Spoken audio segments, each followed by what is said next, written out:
Paso a saludarlos. Nada, me presento, yo soy Victoria Ariadno, trabajo en CADAL como asistente de proyectos, y bueno, hoy estamos con la clase de Agustín, que va a tratar el tema de Corea del Norte, el totalitarismo perfecto. Esa es la clase del día de hoy. Vamos a estar hasta las 17:30, como todos los días. Y antes de que termine la clase, vamos a abrir un espacio para preguntas, para responder las preguntas que se vayan dejando en la herramienta de preguntas y respuestas, o si nos acompañan desde Facebook Live, para responder las preguntas que nos dejen desde los comentarios. Paso a presentar a Agustín. Agustín es licenciado en Ciencia Política de la UBA, cursó estudios de maestría en Historia en la Altela. Actualmente está finalizando estudios de abogacía en la UBA. Es becario del Korean Government Invitation Program, especializado en temas de la península coreana y la violación de derechos humanos en Corea del Norte. Actualmente trabaja en la Unidad de Información Financiera en el área de coordinación internacional en materia de lavado de activos y financiamiento del terrorismo. Colabora en distintos medios gráficos y radiales y es investigador asociado de CADAL. Así que, Agus, bienvenido y adelante con tu clase. Bueno, gracias Victoria, buenas tardes a todos. Un gusto siempre dar la charla en el marco de este programa, que ya no sé por qué edición va, pero mínimo son 6 años ya, ¿no? Es una pena, creo que no los puedo ver a todos, pero siempre es bueno ver las caras, ¿no? Pero el tema que nos trae hoy es el tema de Corea del Norte, que lleva por título la charla como el totalitarismo perfecto. La idea sería comentarles un poco cómo es que funciona un país que a nivel internacional está considerado como no solo promotor del terrorismo, sino también como un estado de terror por sí solo. Las Naciones Unidas, en lo que es el Commission of Inquiry, es la comisión de investigación, en lo que es el Consejo de Derechos Humanos, en el año 2014 llevó adelante una investigación, que es la investigación más completa que se hizo a nivel internacional respecto de la violación de los derechos humanos en Corea del Norte. No sé si bueno, les comento un poquito que lo que llevan adelante son lo que se llaman fact-finding missions, son misiones para encontrar hechos y investigar justamente dentro del marco de esta comisión en todo el mundo cuando se dan situaciones de violaciones masivas de derechos humanos, violaciones a los principios de derecho humanitario, de derecho humano en general. En este reporte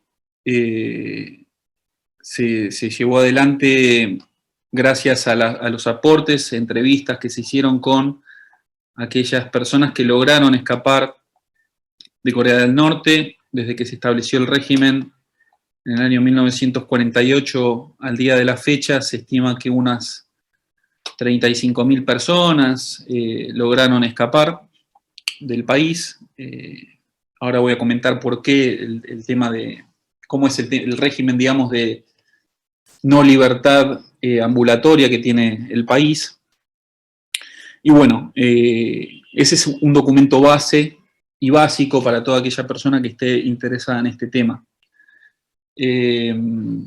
Las entrevistas se dieron con lo que se denominan defectors, ¿no? Son aquellas personas que lograron escaparse. En ese sentido, Corea del Norte, según este informe, es el peor caso de violación de derechos humanos jamás registrado. No hay libertad, obviamente, de expresión. Solo existe un diario, que es el Rodong Sinmun, que vendría a ser como el diario de los obreros o el diario de los trabajadores. Solo existe un canal de televisión, todo obviamente manejado por el Estado norcoreano.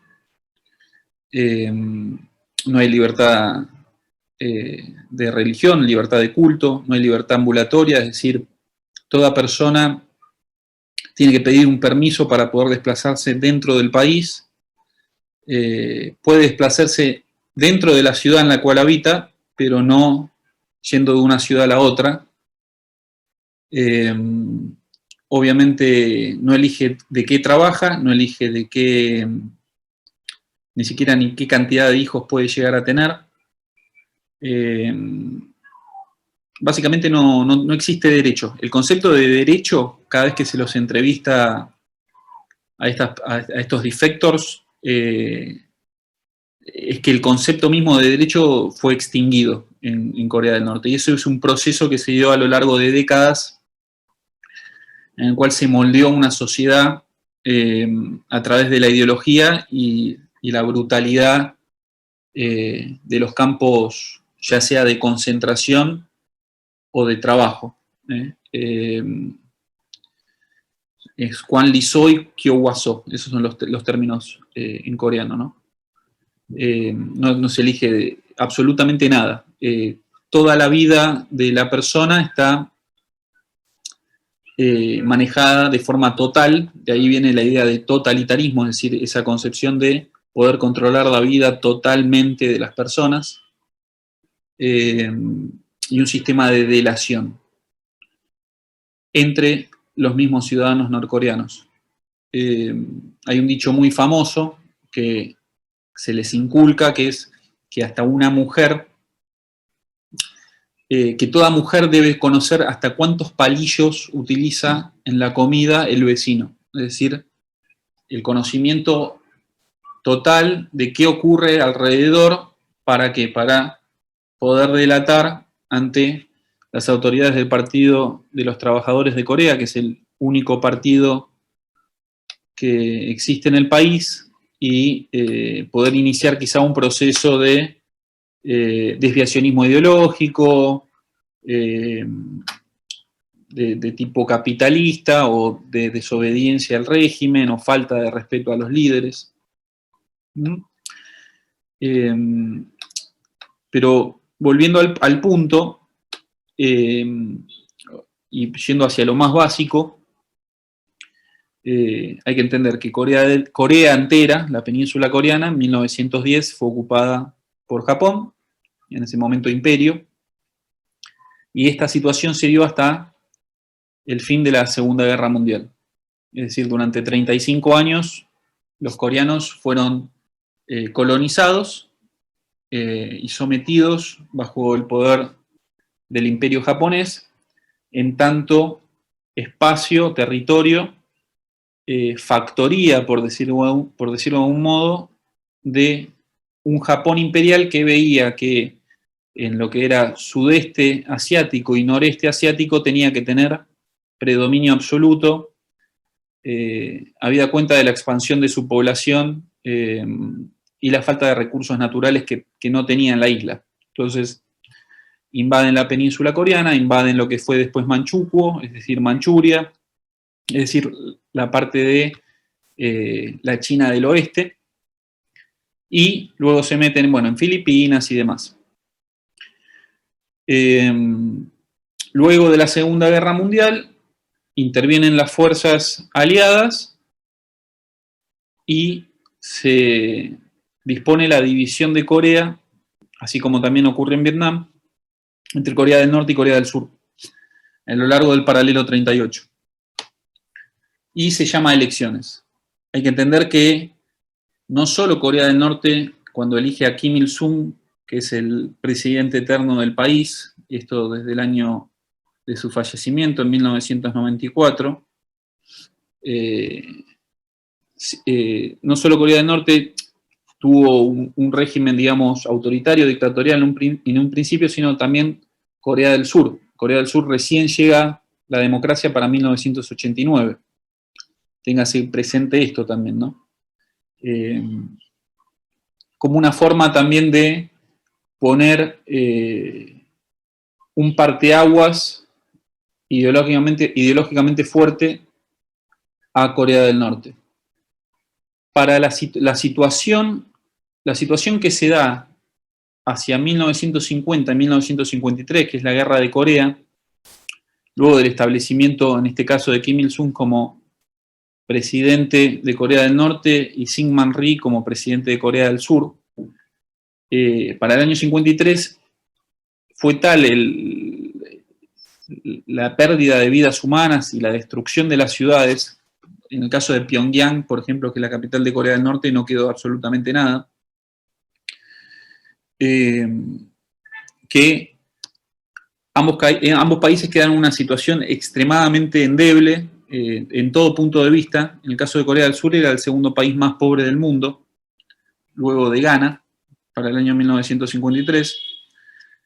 Y se fueron dando dos situaciones que podríamos decir que fueron como un experimento social, económico, en tiempo real. ¿En qué sentido? Si uno lee la obra de Robinson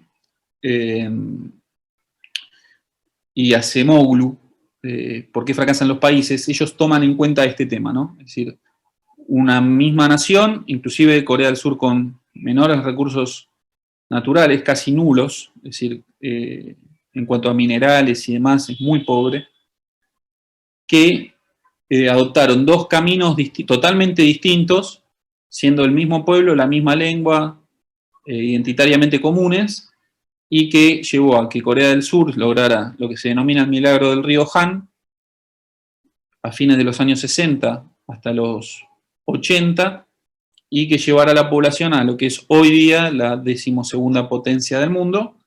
En el caso de Corea del Norte, que haya más de un 50 veces de diferencia entre lo que sería un PBI de un lado y del otro, ¿no? Como mínimo en materia de desarrollo. En el caso de lo que era Alemania del Este y Alemania del Oeste era solamente de 1 a 4 la relación. En este caso ya están constantemente lo que se llama el Ministerio de Unificación de Corea del Sur estudiando cuán grande es el gap, cuán grande es la diferencia, la brecha entre un país y el otro, ¿no?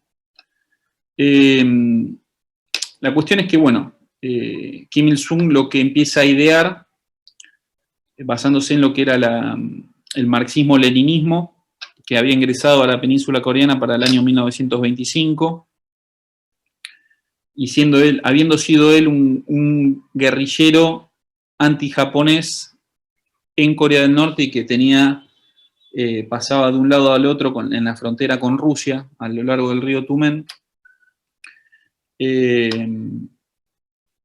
un sistema que no permitiera que hubiera disidencias respecto de su autoridad. Esto apoyado en un primer momento por la Unión Soviética, que a lo largo del tiempo, especialmente a fines de los años 50, se iría apartando de la prédica marxista-leninista y apareciendo la construcción de un ideario personalista en base a sí mismo. Y esto se puede ver en lo que eran los pósters de la época, las imágenes que se transmitían de lo que era Corea, es decir, en un primer momento estaban Lenin, Marx y obviamente Kim Il-sung, y bueno, desaparecieron, ¿no? O Lenin, Marx, Stalin y Kim Il-sung, y apareció luego solamente él. En ese sentido, Corea del Norte fue adaptando ciertos elementos que son propios de todo tipo de régimen típico comunista de la época, en este caso el culto a la personalidad, lo que fue el movimiento Cholima en el caso de Corea, así como China llevó adelante lo que se llamó el gran salto adelante. En Corea del Norte se utilizó lo mismo, que en realidad se basaba en la obra de Stajanov, que es de mayor producción a partir del esfuerzo y la voluntad humana, sin darle importancia tanto a la cuestión tecnológica, es decir, la explotación de la persona en materia de producción, Es decir, a mayor producción, mayores ganancias. Es una idea muy lineal en ese sentido en materia económica, que obviamente fracasó, entonces entre los años 1956 y 1961. Obviamente un sistema a nivel social llamado Songbun. Songbun que básicamente establecía un patrón para dividir a la sociedad, clasificarla, categorizarla, que básicamente se asentaba en qué ideas. Por un lado, identificar a aquellas personas que dentro de Corea del Norte fueran adictas al régimen producto de sus antecedentes como personas. Es decir, aquella persona norcoreana que hubiera luchado en la guerra de Corea, que haya sido marxista, que haya luchado contra el imperialismo japonés y que obviamente habitara en Corea del Norte o ingresara a Corea del Norte con esos fines, va a estar dentro de una clase social alta para el régimen. Luego aquellos que van a incluir el grueso de la población son a quienes se le tiene algún tipo de duda respecto de su persona, que es una clase se le dice indecisos, y después los incorregibles, aquellos que no hay posibilidad de salvación, que en ese caso son personas que hubieran vivido en Corea del Sur y que estén ahora en Corea del Norte, aquellos que hubieran sido parte de la maquinaria del imperialismo japonés, que hayan tenido negocios, ni hablar a aquellas personas que hayan sido intelectuales o que supieran leer o que adscribieran algún tipo de religión, o que llevaran adelante ideas políticas. Bueno, esas personas directamente estaban condenadas para el régimen, van a ser mano de obra barata, a los cuales se los dirigirá a campos ya sea de concentración para su exterminio o campos de trabajo forzoso por el cual tarde o temprano terminaban muriendo. Y en esas tres castas, por decirlo de algún modo, es que se dio pie, digamos, de esta división social. División social que se fue moldeando a partir de qué elementos. Tenemos entonces la categorización de la población, luego hay que asentar a esa población, o sea, rehacer el mapa poblacional de Corea. Entonces aquella persona adicta al régimen por lo general va a vivir en Pyongyang, hoy sigue siendo así. La ciudad de Pyongyang, la capital, es aquella que posee y provee todos los servicios, los mejores servicios, por decirlo de un modo, que existen en Corea del Norte, es a donde viven los privilegiados, y el resto de Corea en un estado de vulnerabilidad absoluta, una Corea rural, sin acceso a la energía, en condiciones, digamos, del siglo XIX. Trabajo en los campos de manera manual, de supervivencia, una economía de supervivencia, y desparramado por todo Corea del Norte, estos campos de trabajo, principalmente lo que es el norte, noreste, que es muy rico en materia de minerales, en especial tierras raras, carbón, que son minerales muy buscados, no solo en aquel entonces, sino hoy, principalmente por China, porque es lo que permite el desarrollo de tecnología como semiconductores, teléfonos de alta gama, etc. Entonces, aquella persona, supongamos que hubiera vivido en una ciudad como Wonsan, se la podía trasladar a Chongqing, a un campo, o que hubiera sido favorable al régimen, obviamente a Pyongyang.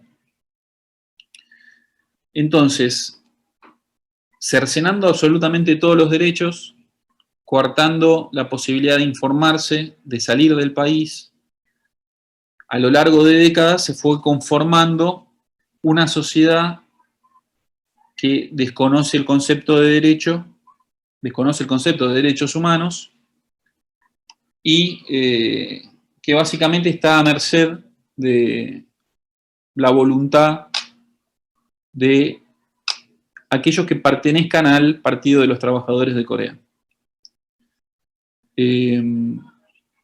Esta situación, bueno, luego de la muerte de Kim Il-sung se da la sucesión con Kim Jong-il y luego de la muerte de este en el año 2011 asume Kim Jong-un, que es el actual líder de Corea del Norte. En ese sentido, hay una línea totalmente distinta respecto de la actual líder Kim Jong-un con su padre. Kim Jong-il sufrió, en realidad el pueblo norcoreano sufrió durante su régimen una situación humanitaria mundialmente conocida que ellos denominan con el eufemismo de la ardua marcha, que fue luego de la caída de la Unión Soviética para el año 94. Corea del Norte sufre enormes inundaciones que destruyen una situación que ya era precaria de por sí, todo lo que era materia de cultivos. Y generó una carestía y una crisis humanitaria sin precedentes en la región, por el cual se calcula que murieron entre 1 millón y 2 millones de personas de inanición. Y esto duró entre el año 94, teniendo como peor pico el año 97, y culminando aproximadamente para el año 2000, dentro de este proceso de muerte masiva de gente. Obviamente es una violación a los derechos humanos monstruosa, hay una obligación por parte de los que son principios humanitarios básicos de alimentar al pueblo. Y bueno, esto obviamente no se dio. Yo recomiendo enfáticamente la lectura de un libro de A. Bárbara Demick que se llama Querido Líder, en el cual se cuenta, a partir de los relatos de aquellos sobrevivientes, cómo era esta situación de total desamparo. En ese sentido, cuando se daban estas situaciones, numerosos analistas presuponían la caída del régimen, es decir, se cayó la Unión Soviética, bueno, Corea del Norte, ante este cuadro económico brutal, tiene que sí o sí haber una rebelión por parte de la gente y tirar abajo al régimen. Nada de eso ocurrió, sino todo lo contrario, sino que se dio la paradoja de que la gente estaba tan débil y en busca de alimentos para poder sobrevivir un día más, que no había, obviamente, tiempo para pensar tirar abajo un régimen. La situación esa actualmente está, si bien es algo crónico, está la posibilidad muy latente debido a los anuncios que se han dado en Corea del Norte de falta de insumos alimenticios. Es una situación a la cual hay que estarle muy de cerca. Los organismos que llevan adelante el traslado de mercadería en materia de derechos de derecho humanitario en la región, para que no suceda lo mismo, ¿no? Entonces ahí podríamos pensar en dos posturas, o sea, si se le brinda ayuda humanitaria, se refuerza al régimen en su consecución como tal. Y si no se le brinda, puede volver a ocurrir lo mismo, que es que no pagan el precio aquellos que son parte del Partido de los Trabajadores de Corea o el Ejército Popular Coreano, sino la pobre población que vive en el país. Y es un debate que constantemente se está dando por parte de los analistas, ¿no? Respecto a hasta qué punto se debe intervenir hasta qué punto las ONGs que operan en la región deben intervenir y de qué forma lograr desestabilizar al régimen, presionarlo, lograr algún tipo de concesión por parte de este para modificar la situación aberrante de derechos humanos que se da en el mismo.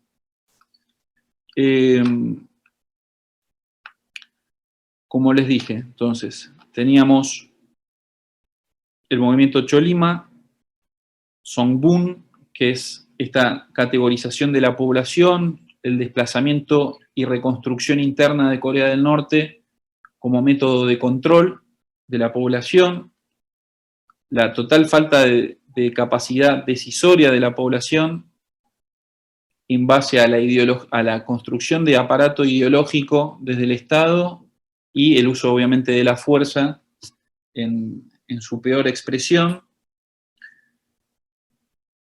la consecución dinástica de la familia Kim, de Kim Il-sung, Kim Jong-il, Kim Jong-un, y esta situación de, ante cualquier tipo de evento que pudiera llegar a poner en jaque al régimen, la duda entre si se debe intervenir o no en tanto refuerzo del régimen o destrucción, digamos, de el tejido social norcoreano, que ya obviamente está totalmente en un estado calamitoso, ¿no? Leyendo acá las preguntas para ir sacando un par de dudas, ¿no? Dice, si puedo repetir el nombre del libro, es Querido Líder, el título, de Bárbara Demick. CK se escribe al final. Y si hay alguna forma que entre información desde fuera a Corea del Norte y viceversa. Eso es un tema que ahora, si quieren, lo comento. ¿Cuáles son los mecanismos por los cuales uno puede informarse o llevar información a Corea del Norte?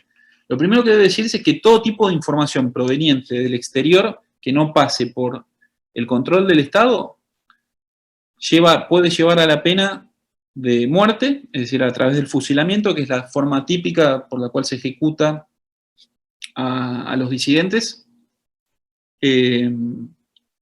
o trabajo forzoso, para, entre comillas, corregirlo, que en realidad no es una forma de corrección, sino de explotación para que finalmente muera, dadas las condiciones en las cuales se trabaja.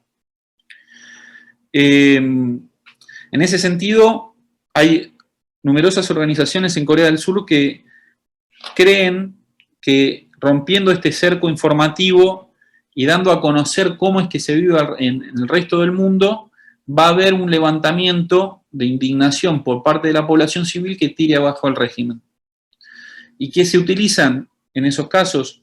Se llevan adelante se construyen como unas bolsas con DVDs, con películas, diarios, libros, inclusive la Biblia, textos informativos de todo tipo, tecnología, música, y se los ata a unos globos y pasan por la frontera y caen en Corea del Norte y se intenta de ese modo informar a la población norcoreana de cómo está la situación. Cada vez que eso ocurre, esto está prohibido, les comento, por el gobierno surcoreano, porque genera una crisis constante cuando se mandan estos globos por parte de las ONGs con las autoridades norcoreanas. Entonces intentan controlar esta situación. Cosa que en cierto modo da cuenta de que es una herramienta efectiva. En ese punto funciona de esa forma. Luego, los otros, entre comillas, modos de conocimiento de cómo es el mundo exterior para un norcoreano, les comento que en Corea del Norte existe la esclavitud. Así de simple. ¿Y cómo funciona eso? Es muy similar a lo que ocurre en Cuba con los médicos cubanos y demás, que es que vos trabajás para el gobierno. Primer punto, no trabajas para vos mismo ni para tu familia.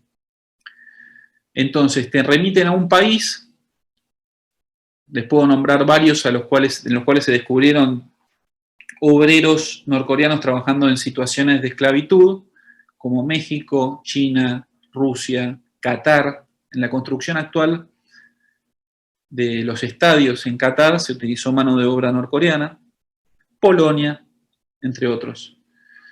¿Qué es lo que hacen? Envían un contingente de obreros norcoreanos, trabajan en un régimen aproximadamente de 14 a 16 horas diarias, teniendo un solo día libre una vez al mes, y se tiene a la familia de ese obrero en una situación de secuestro bajo amenaza de muerte en caso de que se escapen. Entonces, se envía el contingente, se envían un par de guardias, se los controlan en un solo lugar y ante el menor intento de escape, lo que sea, tienen a la familia de rehén. Por ende, es muy difícil que logren escaparse. Obviamente, nadie quiere escaparse. Por otro lado, entre comillas, como incentivo, se les da una doble paga dentro del país. Entonces, con esas dos formas no se da esta situación. Y ahí hay una forma de poder salir, digamos, de Corea del Norte. La otra es la que utilizan aquellos que se escapan. Les comento que,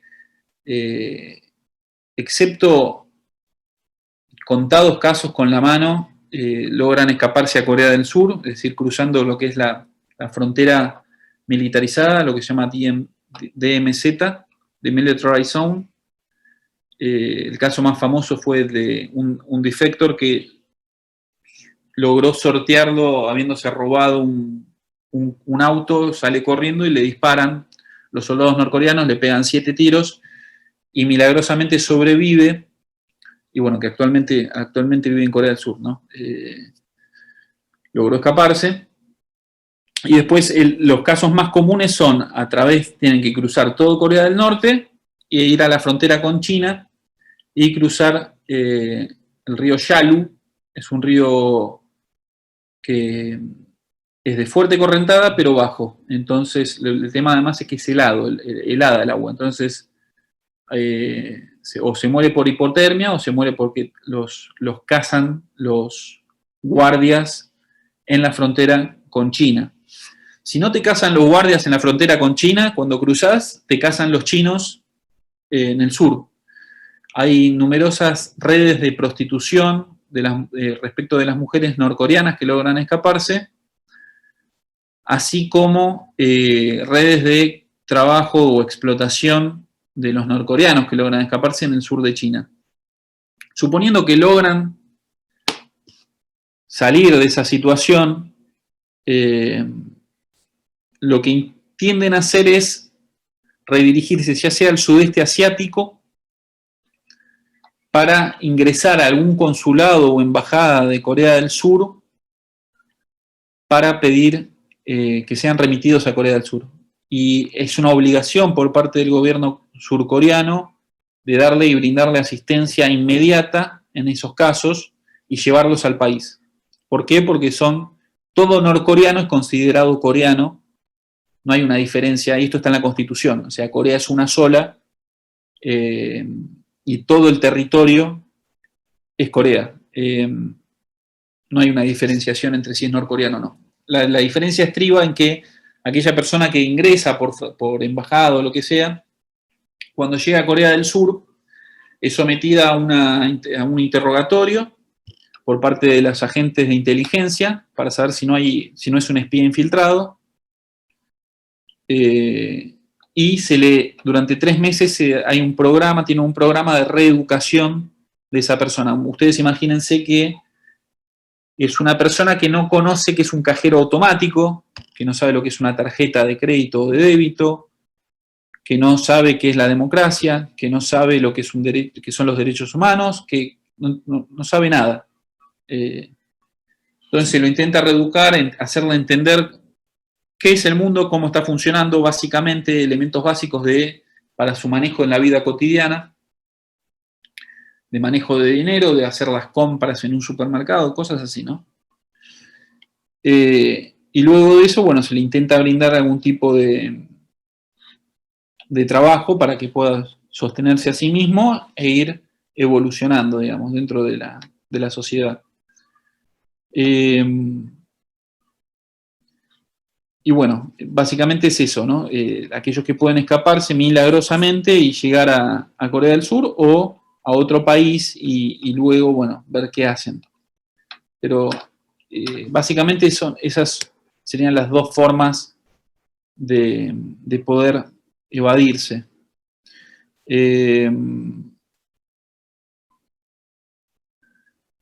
¿Qué más les puedo comentar respecto a este tema? Como ustedes pudieron entender, o sea, el número de personas que han logrado salir de Corea del Norte es ínfimo, lo que da cuenta de la perfección del sistema,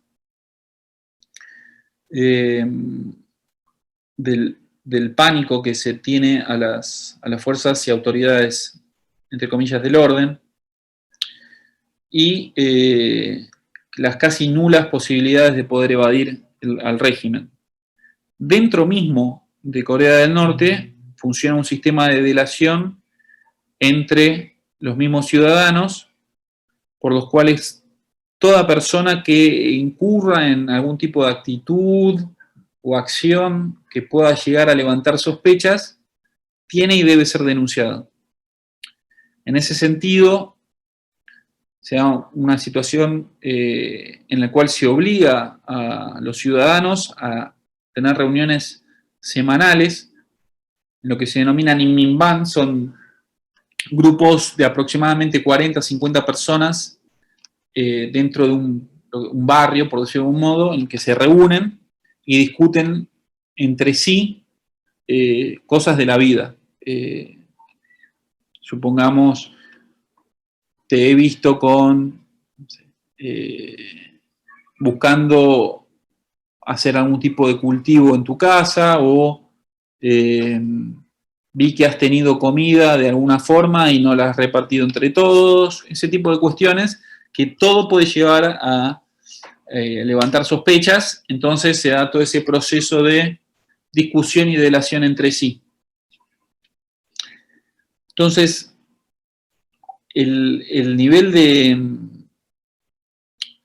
control social y terror social que rige en Corea del Norte es cuasi perfecto. O te delatan tus vecinos, no tenés posibilidad de movilizarte entre ciudades. Si llegás a salir, lo más probable es que te capturen en China y te remitan nuevamente a Corea del Norte, lo cual te sentencian directamente a un campo de concentración como trabajador forzoso o la muerte. En aquellos casos que vos te escapes, está tu familia de rehén. Y lo que sí ha ocurrido, que han logrado escaparse de forma exitosa y, digamos, en un lecho de rosas, son aquellos que prestaban servicio como embajadores, que iban con la familia y que pedían asilo en alguna embajada. Entonces, eso sí ha ocurrido, o inclusive también de miembros de la Fuerza Aérea que robaban un avión y se iban a Corea del Sur para solicitar asilo. En materia de las relaciones intercoreanas, lo que puede decirse es que estas han tenido sus diversos vaivenes y que por parte de lo que es la diplomacia norcoreana es muy, muy básica, pero muy, muy eficaz. Es decir, tiene esos dos componentes. ¿En qué sentido es básico? Se suele decir que es una toma de decisiones irracional. Y eso es falso. El principal interés del régimen norcoreano es su subsistencia, es decir, de la casta política que la rige. En ese sentido están dispuestos a sacrificar absolutamente todo con tal de seguir manteniéndose dentro del poder. En ese sentido, lo que denominamos que fue la ardua marcha es un claro ejemplo, ¿no? Y tienen como lo que se denomina deterrence, es decir, de forma preventiva, disuasoria, en este caso, lo que fue el desarrollo de armas de destrucción masiva, ¿no? Las denominadas Weapons of Mass Destruction. Estas son las armas nucleares, biológicas y químicas. En el caso del desarrollo nuclear, Corea del Norte es una de las pocas naciones que tienen armamento nuclear, que en los últimos años, principalmente en los años de Obama, llevó adelante la construcción de misiles balísticos intercontinentales. Les comento que un misil balístico puede tener básicamente tres tipos de alcance o rango dentro de su trayectoria: bajo, medio o largo, lo que se denomina, ¿no? Pero en el caso de ellos han logrado una nueva forma que es intercontinental, es decir, pueden golpear en el continente americano. Y eso obviamente para los Estados Unidos es una hipótesis de conflicto que no puede ser desestimada y que pone en jaque la seguridad del país. Y esto se dio a conocer durante, bueno, como les dije, en los años de Obama. Ellos llevaron adelante 6 ensayos nucleares durante ese periodo y trabajan constantemente en lo que es la idea de lograr la miniaturización de material nuclear para poner en la cabeza del misil y poder impactar en Estados Unidos. Entonces, de esa forma disuaden cualquier tipo de acción directa sobre territorio norcoreano y lo utilizan como una herramienta de extorsión en materia diplomática. ¿En qué sentido? Te permito la supervisión de un contingente de científicos o especialistas en la materia en mi país, en tanto me provean ya sea alimentos o que me levanten las sanciones financieras dirigidas que se tramitan en el Consejo de Seguridad de Naciones Unidas y o el Grupo de Acción Financiera Internacional, GAFI. Esto en violación a las recomendaciones 5, 6, 7 del GAFI, que impactan obviamente en el resultado inmediato 11. Esto es en materia de proliferación de armas de destrucción masiva. Desde ya, y esto les comento a modo de entendimiento de cuán grande es la conexión de Corea del Norte con respecto al mundo en ese punto, que Corea del Norte lleva adelante este desarrollo nuclear, se sabe, en parte en pos del avance nuclear iraní, en su momento iraquí, durante la guerra de Siria, que fue una guerra civil, con elementos foráneos, pero entre el Free Syrian Army y el ejército regular sirio también, cuando se remitían misiles Scud. Y en el caso de Cuba, Corea del Norte lo que hace es renueva el armamento cubano, lo mejora y lo devuelve a la isla. Es decir, como yo les había comentado, no solo es un estado de terror por sí solo, sino también fomenta ya sea actos terroristas o de constitución de armamentos para estados-nación.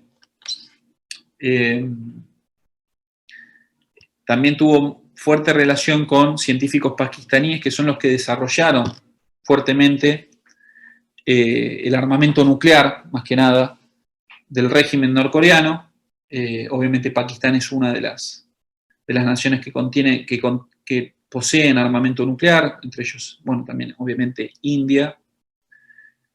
Y esto es un elemento también de enorme preocupación para un Estado como el Estado de Israel, en caso de que pudiera haber, a través de un envío a partir de un buque norcoreano o a partir de la tercerización de un envío, que llegara a manos del régimen iraní de un arma nuclear. En ese sentido, siempre es bueno recordar que la Argentina llevó adelante un plan para un misil balístico que era el denominado Cóndor 2, que tuvo que abandonarse durante el gobierno de Carlos Menem por presión de Estados Unidos e Israel, porque se estaba queriendo, la idea era vender ese misil a Irak, Egipto o Siria. Por lo cual podría llegar a haber convertido a nuestro país en un estado paria, que es lo que es Corea del Norte, ¿no? Así como también que la Argentina no había firmado, así como tampoco lo hizo Corea del Norte en ese momento, el Tratado de No Proliferación Nuclear, ¿no? La Argentina hoy tiene firmado y ratificado todos los convenios y protocolos y tratados en materia nuclear y en realidad de todo el régimen de armas de destrucción masiva. En ese punto, Corea del Norte, como les dije, lo utiliza como un elemento disuasorio y de negociación dentro de su política exterior. Respecto a eso, hay que siempre entender que, así como en la antigüedad, durante la época de la dinastía Joseon, se denominaba toda la península coreana como un camarón entre dos ballenas, esto es China y Japón. En la actualidad, mucho de eso no ha variado. Corea del Norte depende el 90% de su comercio de China. Obviamente lo utiliza como un colchón, un buffer zone entre ellos y Corea del Sur. Corea del Sur técnicamente es una isla, no tiene acceso al continente asiático, cosa que sí tenía previo a la partición de Corea, que uno podía tomarse un tren y luego hacer el transiberiano. Eso obviamente no existe más, lo cual dificulta enormemente lo que es el desarrollo económico de toda la zona, ¿no? Y obligó a Corea del Sur a potenciar su desarrollo en tanto marina mercante y los astilleros. Para que tengan una idea, hasta hacía 2 años era el máximo productor y constructor de buques en el mundo, Corea del Sur, y tiene el astillero más grande del mundo, que es el astillero en Ulsan. Y la empresa más grande del mundo en esa materia, que es Hyundai. Es decir que ante la falta de margen de acción producto de esa situación, Corea del Sur tuvo que readaptarse a esta posibilidad de desarrollo, ¿no? Pero, ahora bien, volviendo a Corea del Norte, se me pregunta, bueno, una pregunta básica, que es si hay servicio militar obligatorio. La respuesta es sí, puede llegar a durar hasta 10 años el servicio militar obligatorio en Corea del Norte. Puede variar tranquilamente y extenderlo o disminuirlo. Actualmente tengo entendido que está en 7 años y que en aquellos que puedan incorporarse como mano de obra calificada o efectiva, en 3 años. Y buena parte de lo que es, si se me pregunta cómo funciona la economía de un país de semejante, estamos hablando de una población de alrededor de 25 millones de personas, funciona gracias al mercado negro, denominado Jangmadang, regido principalmente o dirigido por mujeres. Las mujeres se encargan de comerciar, de traficar determinados productos y revenderlos en el mercado interno para subsistir. En eso tiene enorme influencia China para la provisión de esa mercadería. Y obviamente la sociedad norcoreana es extremadamente corrupta, lleno de favoritismos, de total carencia de incentivos para el desarrollo, para el progreso, para la vida en sí. En tanto, si uno pertenece a precisos, no hay posibilidad de ascenso social y ni hablar de aquellos que son incorregibles para el régimen, ¿no?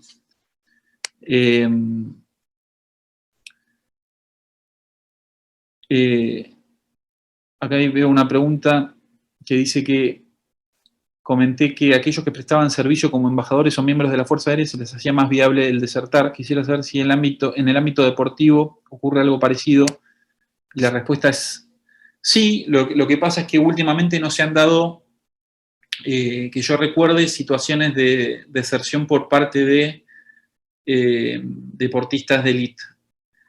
Por lo general, aquellos que llegan a esas instancias son parte de una casta elegida o de un estamento elegido, y los incentivos para desertar no son sustanciales. Hay que entender que ese 5%, algunos dicen 10%, para mí es menos, por el producto de la población de Pyongyang. De población que tiene acceso a recursos, que tiene acceso a, entre comillas, cierto bienestar, habida cuenta de que tiene a la familia dentro del país como rehén, y que no viven, entre comillas, tan mal como obviamente el resto, tenderán a no desertar. De ahí el modelo tan exitoso, construido, como les dije, a lo largo de décadas, a partir del registro, clasificación, categorización, estudio. Estamos hablando del estudio también de los antecedentes de las familias, ¿no? Es decir, aquella persona que tuviera algún familiar que hubiera sido japonés o surcoreano, estaba automáticamente descalificado para ingresar a este tipo de casta para el régimen. Un segundo.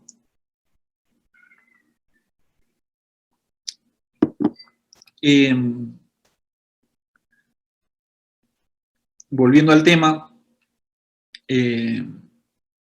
respecto a los apoyos, habíamos dicho China. En el caso de Rusia, se encarga fuertemente ahora de lo que sería ese 10% de margen de comercio con Corea del Norte, y este comercio está disminuyendo entre ambos países. En ese sentido, es bueno resaltar que el gobierno de Vladimir Putin, como fuerza, o sea, como actor indispensable dentro del marco del Concierto de Naciones, ya como actor, uno de los 5 con poder de veto e integrante permanente del Consejo de Seguridad de las Naciones Unidas, cumple dentro de todo con lo que establecen las sanciones que se dan contra Corea del Norte. Muestra cierta responsabilidad. No es el caso, obviamente, del gobierno chino, que incumple con numerosas disposiciones, tales como lo que le dije, de no reenviar a aquellas personas que se escaparon de Corea del Norte al país, el hecho de no controlar las redes de explotación sexual o de trabajo que existen en China en relación a la frontera con Corea del Norte, que incumple en materia de control de lo que es tráfico de bienes con Corea del Norte. Hace poco se descubrió que había tráfico de arena entre Corea del Norte y China a partir de la utilización de buques que no podían ser traqueados. Cada buque, les comento, tiene un número que debería poder ser traqueado a nivel mundial para conocer su posición. Bueno, esto no ha sucedido.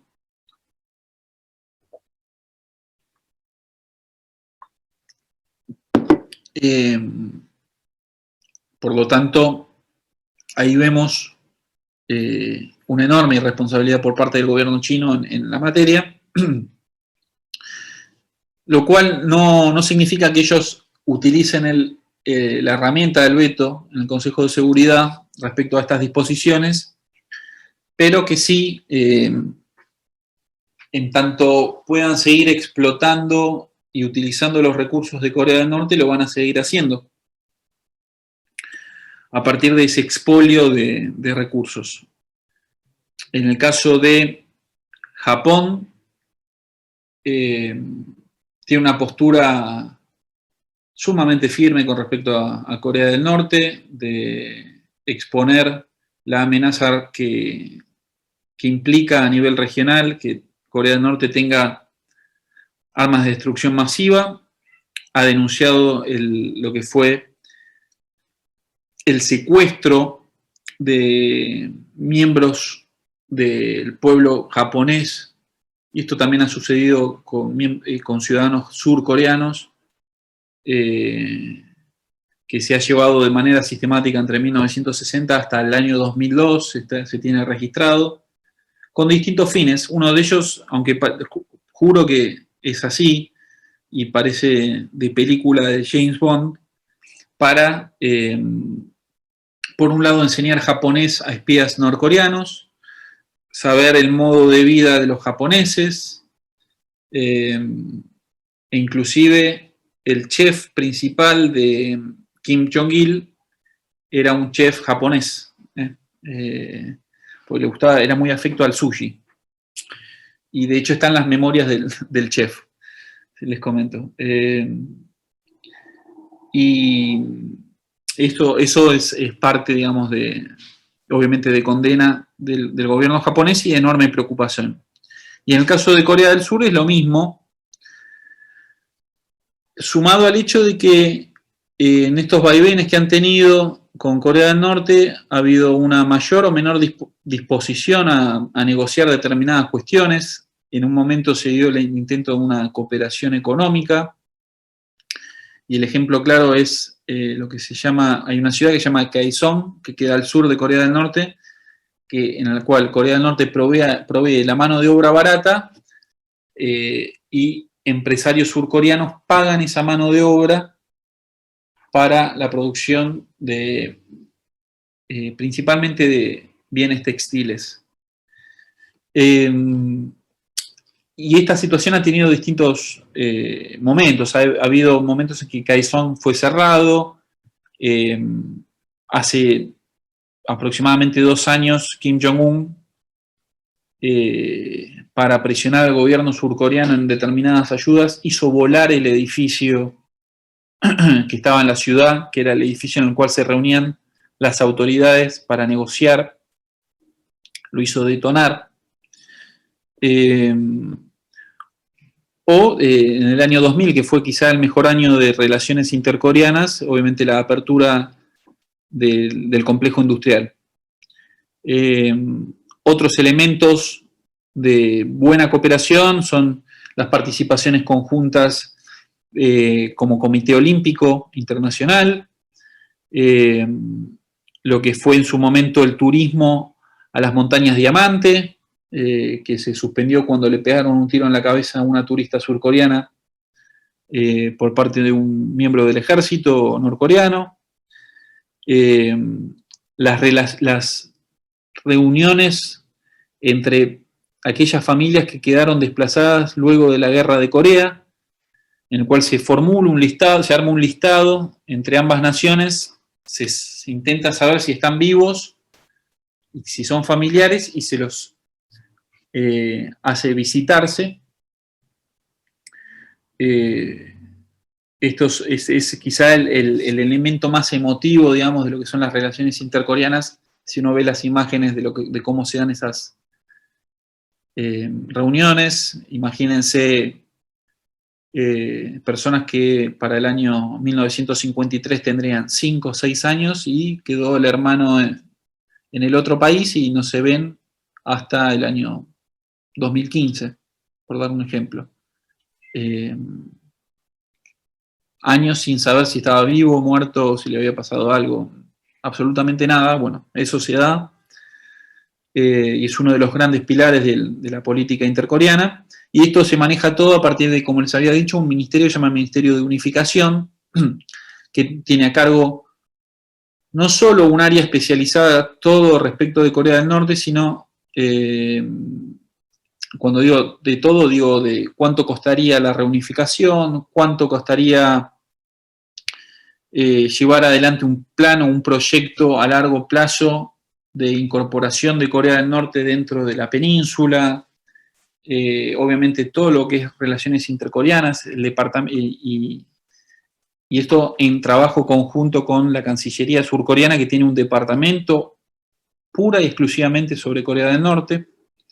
En fin, es uno de los grandes temas, ¿no? Que también tiene un fuerte factor político, ¿no? Por lo general los gobiernos, aquellos partidos más de derecha o conservadores en Corea del Sur, como el partido Sainuri en su momento, tiene una menor predisposición a sentarse a negociar con el régimen de Kim Jong-un, y en el caso del Partido Democrático, que es el actual, que está en el poder, bueno, cierto intento de negociación, que es lo que se dio fuertemente durante la presidencia de Trump, que pudo lograr como hitos la primera reunión entre un primer mandatario estadounidense y un mandatario norcoreano, y llevar adelante como una suerte de host, ¿no?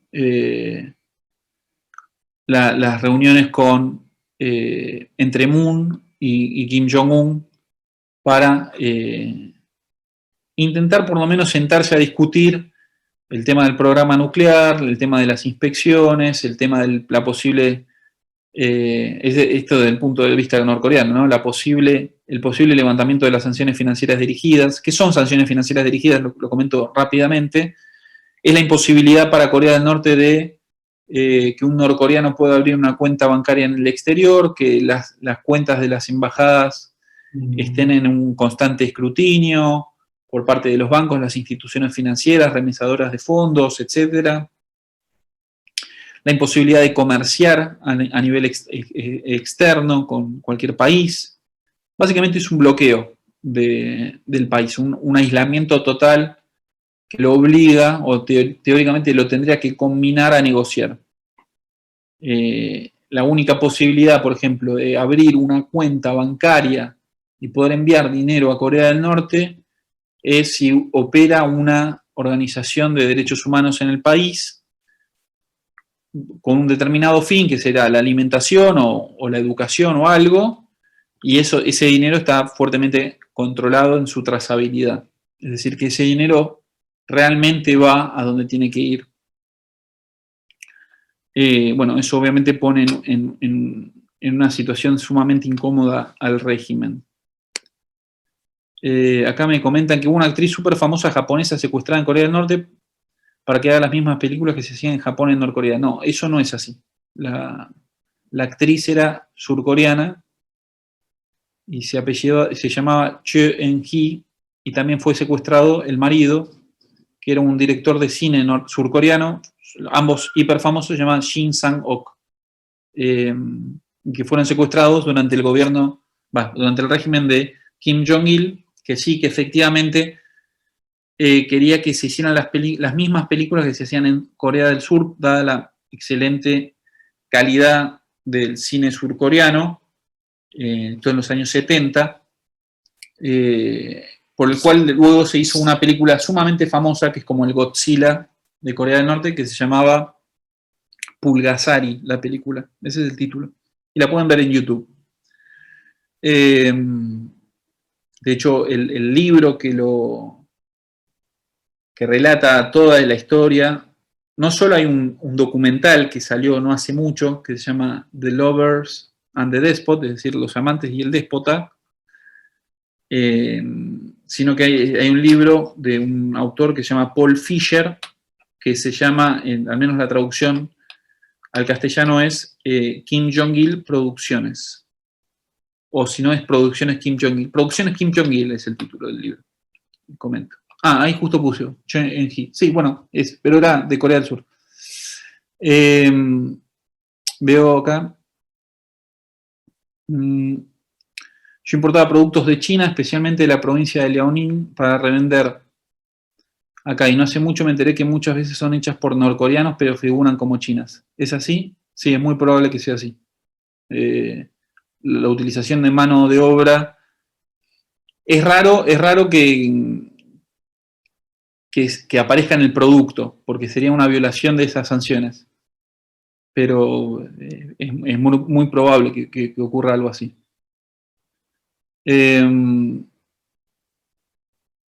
Acá habla del Kim Jong-unismo. ¿Qué es esa nueva transformación del régimen norcoreano? Bueno, les comento, es una muy buena pregunta que está muy bien. Kim Jong-il tenía una política que se denomina Songun. No nos confundamos con el Songun, que es la de la recategorización que habíamos hablado de la sociedad. Songun, que significa primero lo militar. Y esto significaba para los años 90 en que casi la mitad del PBI norcoreano iba a pagar el esfuerzo de reconstrucción o construcción de las Fuerzas Armadas de Corea del Norte.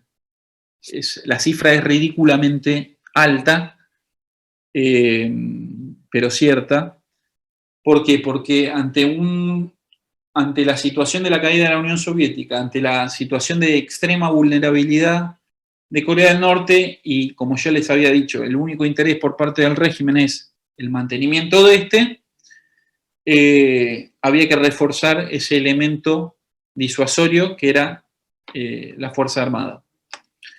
Y en ese sentido, la diferencia con lo que va a ser el Kim Jong-unismo, Kim Jong-un habla del desarrollo de líneas paralelas. ¿Qué significa esto? Que no hay que descuidar la parte esta de la política militarista del Songun, que estableció su padre, o sea, que tiene que seguir siendo desarrollada sin descuidar el desarrollo o cierto desarrollo económico o de prosperidad o de intento de bienestar o de que no se muera de hambre la población, cosa que está ocurriendo y que están en mayor riesgo de que ocurra en futuro, a la par. Y esto lo vemos, bueno, desde que tomó las riendas del poder en el 2011 a la fecha. Eso en cuanto a la política. En cuanto a la imagen, él adoptó, si uno lo observa físicamente, es una copia de su abuelo, de Kim Il-sung, por un lado. Y por el otro, esto lo digo en tanto la vestimenta, el tipo de anteojos que utiliza, etc. El corte de pelo. Y en tanto la imagen ideológica que transmite desde Corea del Norte es a partir de la instalación de su imagen o figura en los distintos espacios públicos. Si uno, en Corea del Norte, las fotos, estatuas, monumentos, etcétera, que uno observa, obviamente los billetes, constantemente son Kim Il-sung y Kim Jong-il, es decir, el abuelo y el padre. Bueno, se ha reportado en este año recién la inserción de la imagen de él solo. Les comento que es obligatoria que exista un espacio en el living, por general, en toda casa norcoreana, de la foto de Kim Il-sung y Kim Jong-il, ¿no? Kim Il-sung es el padre eterno, que es una figura que se construyó luego de la guerra de Corea porque había tantos huérfanos que, bueno, la idea es, nuestro padre es él que nos guiará hacia al verdadero comunismo, etcétera, etcétera, ¿no? Viene por ese lado la prédica. Y bueno, toda casa tiene esto, los vagones del subte tienen obviamente la figura, las cualquier aula en la Universidad Kim Il-sung tiene estas dos figuras, etc. Bueno, es la primera vez que empieza a surgir esta propia figura o culto de la personalidad en base a Kim Jong-un. Voy contestando para ir comentando, para después no quedarme sin responder, ¿no?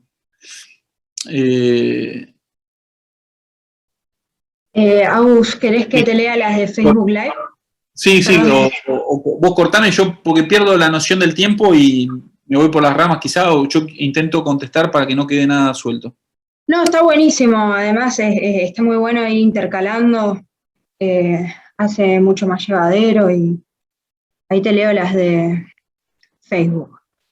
Tenemos a Julio Aleaga que dice: Corea, China, Rusia y Japón dependen de la política norteamericana. ¿Qué pasaría si el Army, con A mayúscula, se retira de la península? ¿Qué pasaría si? No logré escuchar. El Army sería básicamente el ejército, según entiendo yo. Si es que me está haciendo referencia a otra cosa. Yo entiendo que no pasaría nada.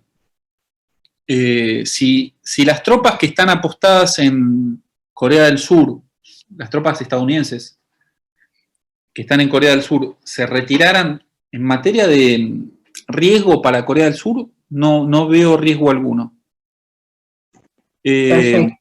¿Por qué? Y paso a comentar rápidamente. La capacidad de lo que se denomina en inglés deployment, es decir, despliegue de las fuerzas de Estados Unidos a nivel mundial, es extremadamente rápida, eficaz y eficiente, por un lado. Por segunda parte, es que Corea del Sur tiene un ejército extremadamente capaz, operativo, que ha llevado a cabo y lo hace todos los años lo que se llaman Joint Military Drills, que son acciones conjuntas entre el ejército de Estados Unidos y de Corea del Sur, por lo cual, en caso de que se retiraran y volvieran e ingresaran ante la posibilidad de un conflicto bélico, la capacidad de acción de ambos ejércitos conjuntos es extremadamente alta, en tanto su efectividad, y el hecho de que Japón, también que tiene una fuerza armada sumamente sólida, intervenga, básicamente hace que la ecuación se disponga del lado de Corea del Sur y sus aliados, ¿no? Y otros aliados regionales, obviamente, va a ser Australia. Yo paso a comentar un tema. Hace poco, pero hace menos de 2 meses, se firmó un acuerdo entre Estados Unidos, el Reino Unido y Australia, por el cual se va a dotar a los submarinos australianos de capacidad nuclear. Esto lleva a un desequilibrio brutal en materia militar en la zona, en la región, y obviamente el primero en llorar fue Francia porque se quedó fuera del acuerdo. Es decir, lo sacaron del tema. Pero que hay que entender que está a tiro Australia en ese sentido de poder auxiliar en razón de una posibilidad así, y ni hablar, obviamente, lo que podría llegar a surgir en cuanto a presión en Naciones Unidas, que se vendría a desencadenar en el Consejo de Seguridad una postura pro Corea del Norte por parte de China, obviamente pro Corea del Sur por parte de Estados Unidos, y habría que ver cómo actúa Rusia dentro de ese conflicto, ¿no? Pero básicamente, obviamente el Reino Unido estaría a favor de Estados Unidos y de Corea del Sur, y lo mismo Francia. Pero bueno, ahí estaría el juego, ¿no? En materia militar. Y por el otro hay un tema que es lo que se llama el sistema de defensa THAAD, que es un sistema de defensa que permite bloquear o interceptar todo tipo de ataque aéreo contra Corea del Sur, que hubo todo un tema sobre si debía ser desplegado o no, porque se podía llegar a, de hecho efectivamente eso ocurrió, a alertar a lo que es el gobierno chino la utilización de ese sistema de defensa. Pero bueno, básicamente esa es la idea. Perfecto. Te leo otra. Estela nos comenta, ¿cómo se podrá modificar esta situación y si Argentina, cómo se posiciona al respecto de Corea del Norte, ¿no? Bueno, respecto al posicionamiento, Argentina condena todas las actividades que realiza Corea del Norte en materia de ensayos nucleares. Argentina tuvo una relación mínima con Corea del Norte entre los años 1973 y 1976. La primera comitiva argentina en llegar a Corea del Norte fue la de María Estela Martínez de Perón, mejor conocida como Isabel Perón, junto a López Rega, en un viaje que se hizo a China, Corea del Norte, en lo que se intentó hacer como la embajada argentina en Asia.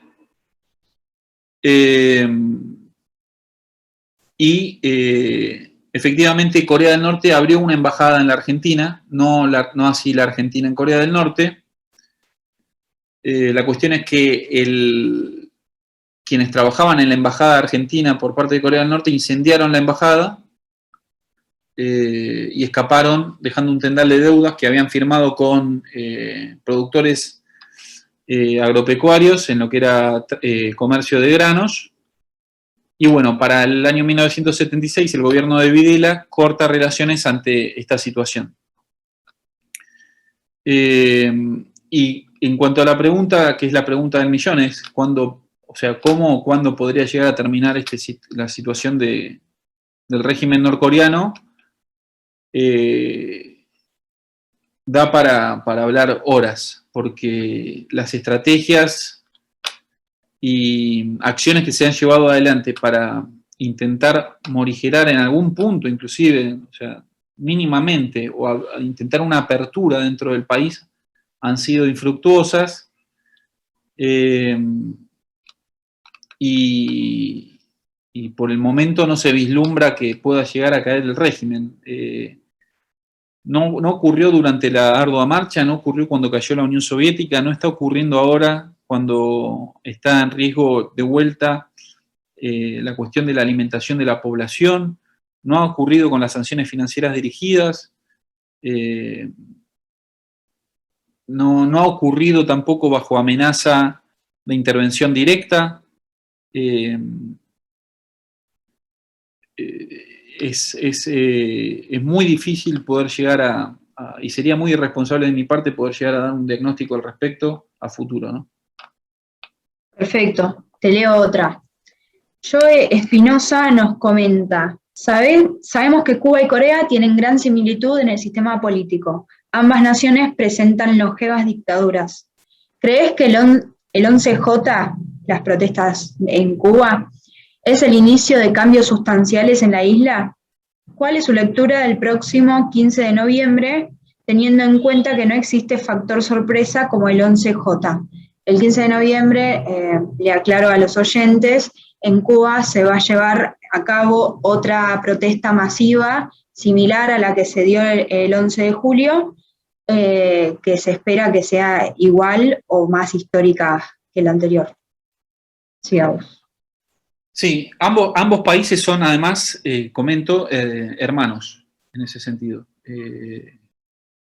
Las relaciones entre ambas naciones han sido de gran apoyo y, entre comillas, solidaridad entre sí, ideológica, ¿no? Lo que es vergonzoso. Yo no me especializo en temas de Cuba, y hay una... No querría hacer una mezcla entre lo que es el wishful thinking, es decir, mis deseos y lo que puede ser la realidad. Lo que yo sí puedo comentar es que es muy difícil poder llegar a tirar abajo regímenes de estas características, es decir, que tienen el uso fácil para la utilización de la fuerza a partir de las protestas pacíficas. Eso me hace ser muy escéptico respecto de la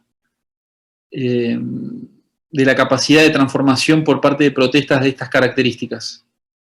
Pero a la par es la única herramienta que tienen estos pueblos para poder llegar a presentar cierta disidencia y hacerse oír, ¿no? En el caso de Corea del Norte no existen casos así de protestas masivas en toda la historia, no ha habido, no hay registro alguno, y todo por producto del terror que inspira el régimen. Y en el caso cubano se recuerda fácilmente el de los años, de principios de los años 90, y este último que tampoco ha sido fructífero en tanto a la premisa de máxima, que es el cambio de régimen, ¿no?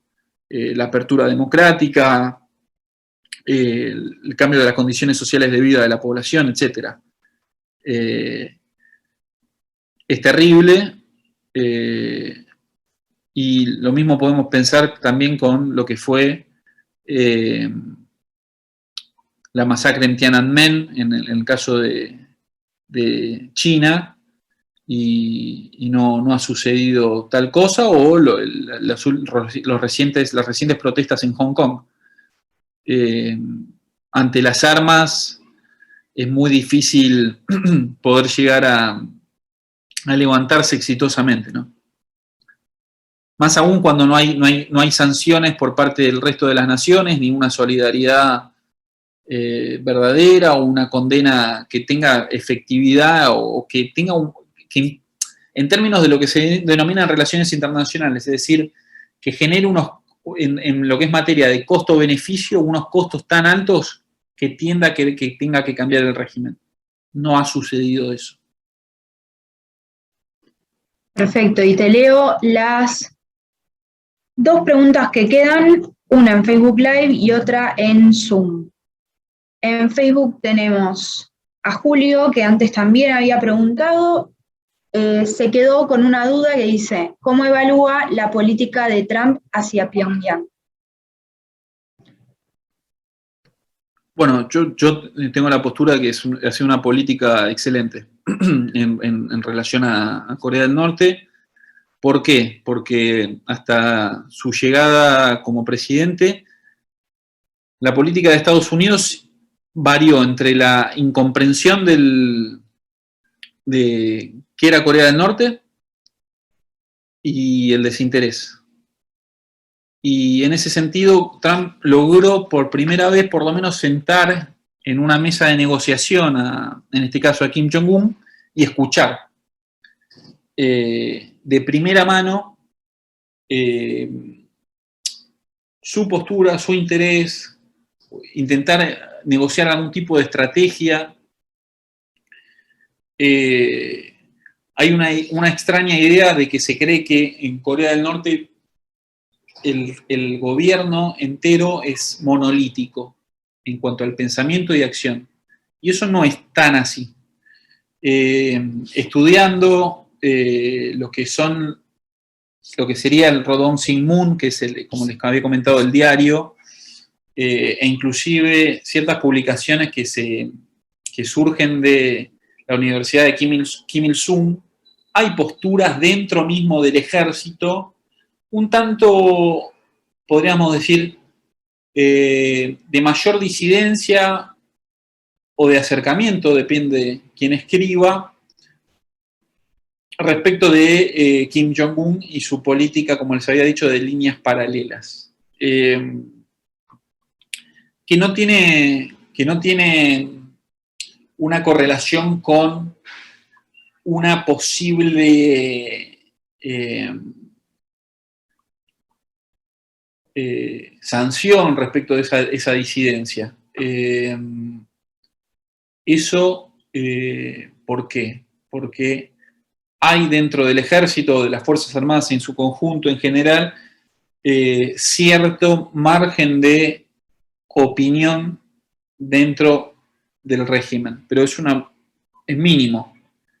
En definitiva, finalmente quien decide va a ser Kim Jong-un, pero no obstante se observan ciertas líneas de opinión en ese punto. Pero siempre estamos hablando de muy pocas personas con mucho poder, sí, dentro del ejército. Recordemos que ni bien asumió Kim Jong-un, lo primero que hizo fue una enorme purga a nivel militar. Y entre ellos la mandó a matar a su tío, Jang Song-taek, que falsamente, solo a modo de un comentario, se había dicho que había sido devorado por una jauría de perros salvajes, y en realidad lo habían fusilado, esto en el año 2013, si mal no recuerdo, y salió un comunicado diciendo que lo fusilamos por antirrevolucionario. Felices fiestas, por decirlo de un modo, ¿no? Porque fue justo, yo recuerdo estar en Año Nuevo leyendo el comunicado ese, en el cual se daba cuenta de esta situación, ¿no? Pero sí, o sea, hay que recordar que lo que Trump había prometido, que era el fin de los ensayos nucleares, sí se dio durante su gobierno, y ahora que está Joe Biden, están volviendo a realizar ensayos nucleares. El último ensayo fue con propulsores líquidos, etc. Nos fueron dejando más preguntas. Perdón la alarma de fondo. No sé si se escucha. No sé si llegamos con los tiempos o vos, Agus, cómo estás, pero te voy leyendo una más y si después vamos viendo, vos me decís. Yudania nos pregunta, ¿qué tiene planificado el gobierno norcoreano para la sucesión de poder? Es una buena pregunta. Recordemos, son dos respuestas tiene eso. Por un lado está la hermana de Kim Jong-un, que es Kim Jo-jong, que se considera que es una posible heredera en caso de que le ocurriera algo a Kim Jong-un, el cual se cree que tiene o tuvo problemas de salud como posible heredera. Y la otra es que a largo plazo, gracias, y esto que comento es increíble, sé que hay muchas cosas que parecen de ficción, pero gracias al viaje que hizo Dennis Rodman, el basquetbolista, se supo que Kim Jong-un tenía una hija. Y eso es de enorme importancia en Corea del Norte porque es la sucesora natural, teóricamente. Hasta ese momento, si Dennis Rodman no hacía ese viaje, si no se reunía con Kim Jong-un y si este no le mostraba a la hija, se desconocía totalmente la existencia de la misma. Y bueno, entonces serían esas dos. A corto plazo la hermana, a largo plazo la hija. ¿Por qué esto? Porque bueno, se lleva adelante el traspaso de poder por vía familiar. Al menos hasta el momento siempre ha sido así. Y las purgas siempre han apuntado a nivel familiar. Recordemos que también mandó a matar al medio hermano, Kim Jong-nam, también en una situación que parece sacado de una película de James Bond, a través de la aplicación de un agente nervioso contra en un aeropuerto en Malasia, si mal no recuerdo, bajo la contratación de dos mujeres que se presume que habían actuado de forma inocente. Pero bueno, eso no se sabe todavía. Bueno, y te leo una última pregunta porque ya estamos sobre la hora y para que puedas concluir tranquilo y cerrar la clase. Camila nos pregunta, ¿cree que las sanciones internacionales a esos regímenes sean importantes sostenerlas y por qué? Yo creo que sí, porque es una posibilidad, así como ellos tienen la herramienta disuasoria de la amenaza nuclear o de los ensayos nucleares, las naciones civilizadas o el régimen de concierto de naciones tiene la posibilidad de llevar adelante estas sanciones financieras dirigidas o contra el comercio o de control de toda la comunidad internacional para que no haya proliferación de armas de destrucción masiva, como herramienta diplomática en el momento de negociar algo con Corea del Norte. Si no hubiera esa herramienta, ¿qué se podría negociar? Nada. Entonces es muy importante mantenerlas, y bueno, desde el año 2011 que están en pie. Bueno, buenísimo. Agus, nada, queda agradecerte de parte de Cadal y todo el equipo. Nada, interesantísima la clase, las preguntas fueron un montón de las que solemos tener, así que tanto en Zoom como en Facebook Live, que también tuvimos un caudal de gente mucho mayor, así que estamos muy contentos y esperamos que vos también y te hayas sentido muy cómodo. Bueno, como siempre, muy agradecido. Espero que les haya gustado la charla.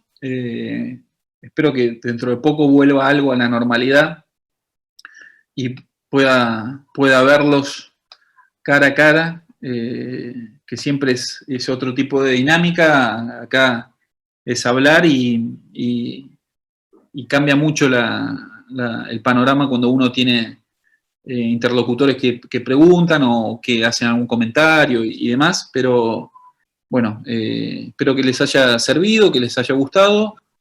Y bueno, obviamente cualquier tipo de duda, consulta, sugerencia o lo que fuere, a través de Cadal pueden enviarla y se ponen en contacto conmigo. Perfecto, muchas gracias. Y aprovecho para mencionar también gracias a la CAS que coorganizó este evento con nosotros. Así que nos vemos mañana y un saludo a todos.